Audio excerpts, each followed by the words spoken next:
الشيطان الرجيم بسم الله الرحمن الرحيم إلى خضرة النبي المصطفى محمد صلى الله عليه وسلم وعلى آله وأصحابه وأزواجه وذرياته أجمعين. شيء لله لهم الفاتحة. أعوذ بالله من الشيطان الرجيم. بسم الله الرحمن الرحيم.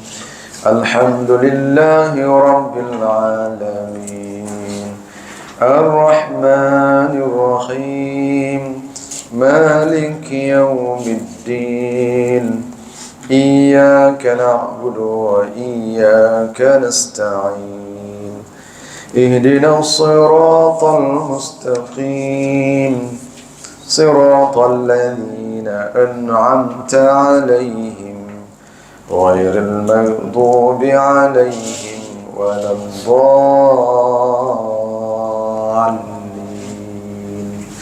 آمين. الحمد لله رب العالمين وبه نستعين على أمور الدنيا والدين وصلى الله وسلم على سيدنا محمد الخاتم النبيين وعلى آله وصحبه أجمعين. قال رب اشرح لي صدري ويسر لي أمري واحلل عقدة من لساني يفقه قولي. إلهي أنت مقصودي ورضاك مطلوبي أعطني محبتك ومعرفتك ولا حول ولا قوة إلا بالله العلي العظيم ولا حول ولا قوة إلا بالله العلي العظيم ولا حول ولا قوة إلا بالله العلي العظيم. Assalamualaikum warahmatullahi wabarakatuh. Alhamdulillah, syukur kita kehadirat Allah Subhanahu wa taala. Allah izin kita untuk hidup balik selepas kita mati malam tadi. Maka Allah bagi balik ruh tu masuk ke dalam jasad kita. Ketika kita tidur malam tadi, ruh kita keluar. Ya, roh kita keluar pergi merayap di tempat-tempat mana-mana. Kadang-kadang roh kita tidur saja, roh kita keluar. Maka tak sedarlah, kena roh dikeluarkan roh. Kan mati kecil. Kadang-kadang roh pergi tempat yang tidak bagus. Maka kita pun bermimpi tempat-tempat yang tidak bagus. Mimpi kena kejar dengan hantu Kak Limah, macam-macam. Ya. Itu ruh keluar pergi tempat yang tidak elok. Kadang-kadang kita bermimpi benda yang bagus-bagus, ruh kita pergi tempat yang bagus-bagus. Nasib baik Allah izin ruh tu kembali balik kepada jasad kita.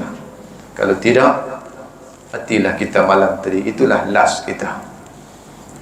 Tiap-tiap pagi Allah buat macam tu kepada kita, liyabluwakum ayyukum ahsanu amala. Jangan lupa yang tu.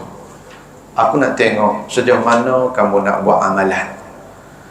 Bangun pagi, pergi kerja, balik tu buat apa. Semua tu Allah nak tengok kita. Nah, yang kedua, mudah-mudahan Allah himpun kita di hari akhirat nanti di dalam syurga Firdaus, sebagaimana Allah himpun kita pada malam, pada pagi ini di dalam taman syurga di atas dunia ini. InsyaAllah, amin ya rabbal alamin. Baik, kita tengok surah Yasin. Surah Al-Mulk kita dah habis dah. Boleh nak? Kita tengok surah Yasin pula. Ya, kita tengok 2-3 ayat sebagai mukadimah. Duk baca Yasin selalu. Tapi dalam surah Yasin tu Allah duk cerita pasal apa? Duk cerita berkenaan dengan benda apa? A'udzubillahi minasyaitonirrajim. Bismillahirrahmanirrahim. Lagi satu, setiap kali kita buat mukadimah, kita akan baca surah Al-Fatihah. Niat pahala Al-Fatihah itu kepada datuk nenek moyang kita yang telah meninggal dunia. Selalu kita niat macam tu. Berkat kalau hidup kita duk buat macam tu. Kenapa dia? Setiap kali kita baca Fatihah, pahalanya niat sajalah lintasan dalam hati tu. Pahala Al-Fatihah ni aku nak bagi kat tok nyang aku, tok wan aku yang telah meninggal dunia, mak aku, ayah aku. Dia pun tahu siapa yang kirim pahala ni, anak mana, dia tahu. Apabila dia tahu, angkat doa. Angkat doa, ya Allah, ya Tuhanku, anak aku yang hadu atas dunia duk kirim pahala Al-Fatihah tu, panjangkan umur mereka, bagi murah rezeki kepada mereka. Duk doa kat kita, tak pergi ke mana pun. Nah, itu. A'udzubillahi minasyaitonirrajim. Bismillahirrahmanirrahim. Yasin. Banyak huruf-huruf potong macam ni di dalam Al-Quran. Toha, Nun, Alif Lam Mim, kan? Sim, Qaf, macam-macam ada dalam Al-Quran huruf-huruf potong ni. Bagi ulama tafsir, wallahu a'lam, dia kata pasal apa Allah letak huruf potong tu, makna tak tahu nak cari. Sebagian ulama tafsir, ada pun ulama tasawuf, dia kata huruf-huruf potong ni ada makna. Itulah nama-nama Tuhan. Nama Tuhan ni banyak, bukan 99 saja. Nama-nama Tuhan ni yang tersimpan di alam malakut, alam jabarut. Wallahu a'lam. Itu tafsiran bagi ulama tasawuf. Kan? Yang kedua, kita tengok Yasin. Dalam kitab Nurul Ihsan yang kita baca ni, yang saya baca kitab Tafsir Nurul Ihsan, dia ada 4 jilid. Ya, kitab yang muktabar, yang sahih. Dia kata pada sebahagian ulama mengatakan wallahu a'lam, apa maksud Yasin tu? Ya dengan sim, dua huruf ya. Kenapa? Kata sebahagian ulama, dia kata pada ya Basyarul Basar, nama bagi kepada Nabi Muhammad sallallahu alaihi wasallam. Yasin tu. Yasin tu sebahagian ulama kata pada nama Nabi Muhammad sallallahu alaihi wasallam, nama yang terselindung, yang tersirat. Kenapa sebahagian ulama dia kata Yasin tu nama bagi Nabi Muhammad sallallahu alaihi wasallam? Sambung ayat tu, wal Qur'anil Hakim. Al-Quran yang hakim, yang bijaksana, turun kat siapa? Itu sebagian ulama dia tafsir macam tu. Tak apalah, tu kita baca sajalah.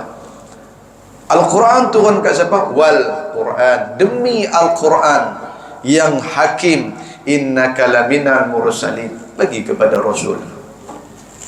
Tu sebagian ulama dia tafsir macam tu. Yasin ni nama gelaran ya Basyarul Basar, wahai penghulu segala manusia. Tu maksud dia di situ. Penghulu bagi segala manusia, bukan Nabi Adam, Nabi Muhammad sallallahu alaihi wasallam. Nah, wal Qur'anil Hakim innaka laminal mursalin. Allah kata wal Quran, demi Al-Quran. Al-Quran tu dia buat kalam Allah, dia bersumpah dengan kalam dia. Demi Al-Quran yang hakim, yang bijaksana. Wal Quranil Hakim, yang bijaksana. Manusia tak boleh tiru Al-Quran, manusia tidak boleh ubah Al-Quran, manusia tak boleh lawan hukum-hukum dalam Al-Quran. Bijaknya Al-Quran. Al-Quran, orang putih dia buat kajian. Al-Quran sebut air tawar dengan air masin tidak akan bercampur. Al-Quran sebut orang putih pergi cari buat kajian. Al-Quran sebut julud, kulit manusia ni dibakarnya di dalam api neraka. Tempat sakitnya manusia ni di kulit. Orang putih pergi buat kajian. Betul. Zaman Rasulullah sallallahu alaihi wasallam dulu, ada dah orang yang cuba-cuba nak buat setanding Al-Quran. Pernah dengar kan kita yang tu? Dia dengar Muhammad baca Al-Quran. Muhammad ni dia reka, dia bohong, dia baca sendiri, dia karang sendiri, dia kata kata-kata daripada Tuhan. Bohong. Saya pun boleh buat. Dia cuba nak buat. Nak buat apa dah? Alam tara kaifa fa'ala Ababil, surah Al-Babil. Nak buat serupa, tak jadi.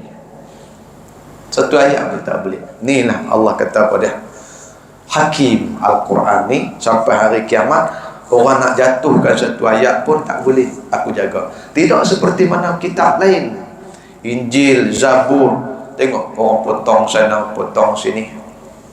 Dalam Injil cerita tentang Nabi Muhammad banyak, dia potong satu pun tak ada. Dia kata Muhammad ni bukan Nabi, dalam kitab kami tak ada. Orang-orang dulu apa ni, bangsa-bangsa Yahudi, dia potong siap-siap. Kita tengok Injil, macam-macam Injil ada. Kita Al-Quran satu dah. Injil pun satu, tapi dah potong. Kau ni karam macam ni, kau ni karam macam ni, macam-macam. Al-Quran pun ada. Baru ni adik ipar saya duduk kat Kajang, dia jenis tak boleh baca Al-Quran. Dia beli Al-Quran tulisan Rumi semua, daripada Bismillah, daripada sampai ke An-Nas, surah An-Nas, sebiji Al-Quran, satu huruf Arab pun tak ada, bagi dia bahasa Rumi semua. Saya kata tak boleh baca ni, haram, dosa. Orang yang karang ataupun orang yang cetak ataupun berdosa, ampun jangan pergi belajar. Tak boleh, hukum dia tak boleh. Mesti kena ada huruf Arab juga. Huruf Arab, ya, lepas itu bahasa Rumi, lepas tu baru ada terjemahan. Kan? Yang tu boleh. Kerana dia tak pandai bahasa Arab. Nah, Alham, dia L, kan? Itu baru boleh. Mesti kena ada huruf Arab juga. Kalau tidak, dia baca salah. Dia duduk pergi ke Rumi, makhraj tak betul. Ramadan tak betul. Batu ulama dia buat kata tak boleh baca, haram cetak-cetak yang macam tu. Mesti kena ada apa ni, huruf-huruf Al-Quran juga. Innaka laminal mursalin, bahwasanya Muhammad itu sungguhnya jumlah daripada rasul-rasul yang terima Al-Quran daripada kami, ala siratim mustaqim. Yang kata Muhammad itu dia bawa dakwah, dia suruh sembah Tuhan yang nabi-nabi lain sebelum dia sembah Tuhan tu, Nabi Muhammad ni bawa. Yang kata rasul, kami lantik Muhammad ni menjadi rasul, bawa Al-Quran, nak bagi sembah Tuhan. Tuhan mana? Tuhan yang Nabi Adam suruh sembah, Nabi lain suruh sembah sebelum daripada Nabi Muhammad ni, semua Nabi Muhammad dia bawa sembah Tuhan yang sama, Tuhan Nabi-Nabi dulu, Nabi Isa, Nabi Musa. Pasal apa kamu tak ikut Nabi Muhammad? Bukan suruh sembah Tuhan lain. Suruh Tuhan, Nabi Musa pernah suruh umat dia dulu sembah Tuhan tu. Tuhan tu juga Tuhan yang sama, bukan Tuhan lain. Pasal apa tak mau beriman? Itu maksudnya in ala siratim mustaqim gitu. Tanzilan azizir rahim. Al-Quran itu turun Tuhan yang sangat keras kekuasaannya, lagi sangat rahim dengan segala makhluknya. Apa dia? Aziz. Dia cukup kalau dia marah habis manusia ni. Dia turun azab, siapa pun tidak boleh halang dia.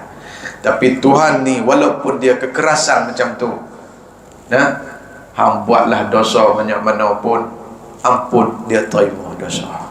Kasihnya Allah Subhanahu wa taala kepada makhluk dia.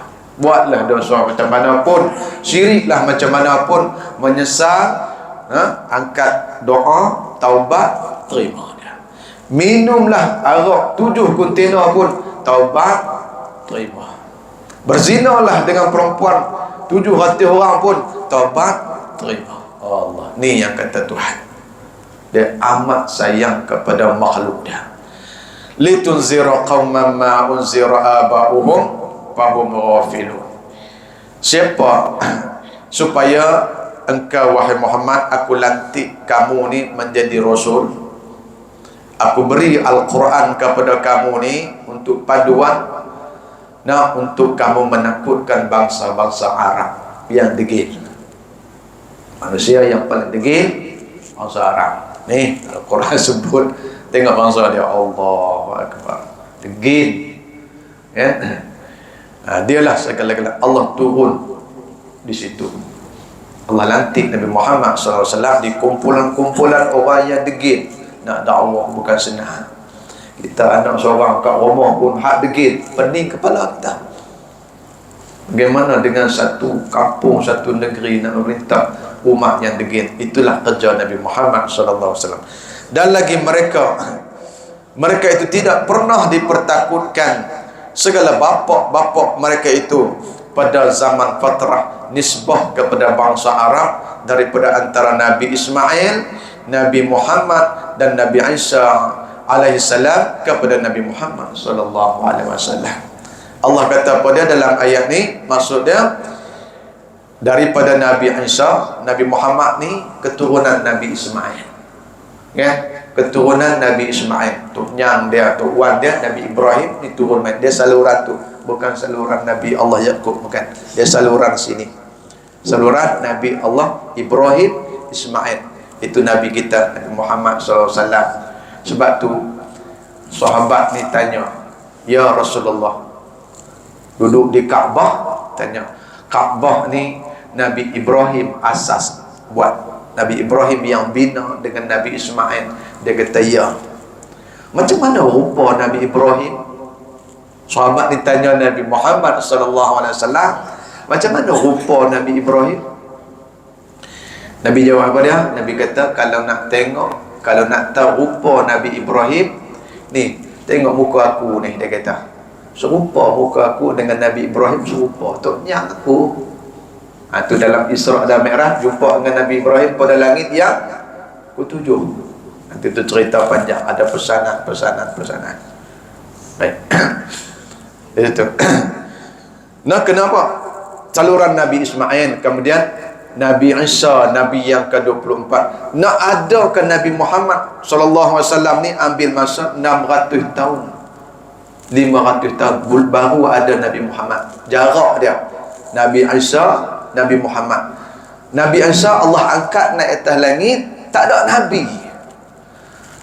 Selama mana tak ada Nabi, tak ada pemberitahu, tak ada pendakwah untuk nak sembah Tuhan yang sebenar, tak ada. Selama mana? Selama 500 tahun. Manusia nak jadi macam mana? Itu yang kata zaman jahiliyah, bini hang pun boleh tidur dengan aku, judi sana sini, bunuh pun tak kisah, harap macam-macam caca merba ketika itu.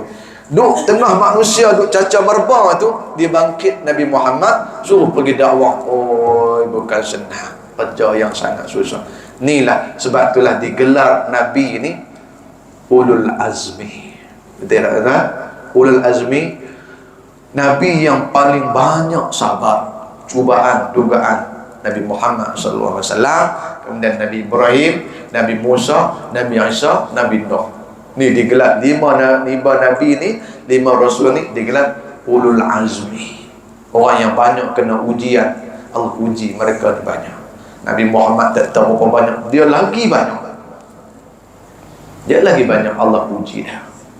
Nombor 1 dulu, nombor 1 ranking, nombor 1 dia Nabi Muhammad SAW. Tiba-tiba Allah kata, manusia dalam duk jahiliyah tu, aku bangkit Nabi Muhammad, suruh pergi buat kerja dakwah pula. Oh, banyak susah lah. Tak buat tak boleh. Nama Rasul kena pergi buat kerja. Tak buat tak boleh.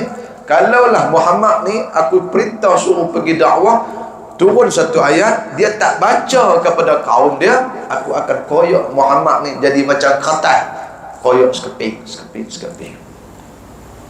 Nabi kena pergi buat kerja siddiq, amanah, tabligh, pergi kena buat suruh. Bini kita pesan banyak kali pun kita marah dah, beli barang. Itulah Nabi Muhammad SAW ni, siang malam duk menangis pasal kita. Siang malam duk menangis pasal kita. Bukan menangis pasal dia. Siang malam duk menangis pasal kita. Umatku sampai dia tamak. Tamak macam mana? Sampai dia ada sifat tamak. Dalam hati dia ni, satu hari dia duk rasa, dia duk tamak, ya Allah, dalam hati dia, aku mau seluruh manusia ni sembah Allah. Aku mau manusia ni sembah Allah. Sembah Allah, dia pergi dakwah. Apabila dalam hati tu jadi macam tu, dia mau kepada umat ni sembah Allah, dia pergi dakwah. Akhirnya orang tak mau ikut dia kecewa. Dia kecewa, rasa sedih. Dia bukan kecewa putus asa, dia sedih. Turun mai ayat, wahai Muhammad, engkau tidak boleh bagi hidayah kerja tabligh saja. Kenapa? Dia dakwah kepada adik-beradik dia. Adik-beradik dia tak nampak macam mana dia nampak. Dia nampak neraka, dia nampak api, dia nampak macam-macam. Takut ni adikku, sepupu aku masuk neraka, mereka tak nampak dakwah siang malam. Tak mau ikut, sedih, rasa kecewa. Wahai Muhammad, jangan sedih. Hidayah bukan kamu boleh bagi jadi. Bukan kamu yang boleh beri hidayah, aku yang bagi hidayah. Walaupun pak menekan kamu, pak saudara kamu Abu Talib bela kamu daripada kecil sampai besar, sampai hang kahwin, pun aku tak bagi hidayah. Boleh kita duk cerita macam ni tuan-tuan, apa gambaran pada kita? Apa yang kita boleh fikir? Allah, aku tak ada buat apa-apa tentang Islam, tapi Allah bagi aku Islam. Kita tak pernah minta tuan-tuan kita jadi orang Islam. Adakah kita pernah minta? Tak, Allah pilih kita. Ada orang lain kita berdakwah siang malam pada dia, dan dia terima pada hati kecil dia, Tuhan Allah, apabila kita duk cerita Tuhan yang sebenar ni, Tuhan yang buat langit dan bumi, bukan tokoh ni, dia terima di hati kecil dia, saya duk pergi dakwah ni, tapi tak masuk Islam. Yang tu kata hidayah. Ada sebagian masuk Islam, yang saya dakwah ada 8 orang masuk Islam. Ada apa ni, daripada Kristian, Buddha 3 orang masuk Islam. Saya duk dakwah cerita, tapi hak banyaknya tak masuk. Tak masuk. Tapi dia terima, dia mengaku, oh betul juga. Akal dia fikir betul, tapi hidayah tak ada. Nampak macam mana? Ada satu uncle ni, 3 hari je saya dakwah kat dia, masuk Islam. Padahal 3 lain atas balak. 3 lain. Bukan jalan-jalan haji. 3 lain ni. 3 lain. Dengan kai satu. 3 lain. Masuk Islam. Ya Allah, Rabbi hidayah. Ada satu asuh makcik ni. Hari-hari asuh makcik tu adalah Cina. Pagi-pagi pergi jogging, pagi-pagi pergi jogging. Satu hari mikrofon rosak, tak dengar azan subuh. Dia susah hati. Pasal tak azan subuh, dia bangun pergi jogging kat taman, bawa anjing seekor. Hari tu nak jadikan cerita, mikrofon rosak tu bila azan tapi tak dengar. Dia pergi masjid, apa hal ni, ini pagi tak ada itu bunyi. Ini pagi ni tak ada itu bunyi. Kita bunyi apa? Itu selalu sembahyangnya bunyi azan. Itu mikrofon rosak. Saya susah hati. Saya dengar ni banyak syok. Dengar itu bunyi pagi-pagi banyak syok. Ada Cina tak suka, ada Cina suka pula. Macam-macam. Dia syok dengar ni. 10 tahun rupanya dia dah dengar azan 10 tahun dia duk cerita. Dia cukup syok. Bunyi pagi saya pergi dengar banyak syok. Terus bawa anjing pergi taman jogging. Satu hari mikrofon tak masuk rosak, dia tak ada syok, masuk Islam, baru jadi syok, betul-betul syok. Macam tu pun ada. Ni yang kata hidayah daripada Allah Subhanahu wa taala. Oh, cukup besar. Wallahu a'lam. Muqaddimah tu mudah-mudahan apa dia, kita pengajaran daripada muqaddimah ni apa dia? Kita syukur kepada Allah Subhanahu wa taala. Dalam ramai manusia di atas muka bumi ini, Allah pilih kita jadi orang Islam.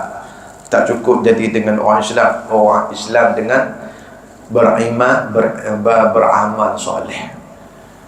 Kita tak mau jadi orang Islam tapi tak amal soleh, masih tidur lagi. Ada sembahyang subuh gajah, subuh dinosaur. Bukan kata gajah, dinosaur terus sembahyang subuh. Itu tak mau jadi orang yang macam tu. Wallahu a'lam. Itulah muqaddimah surah Yasin.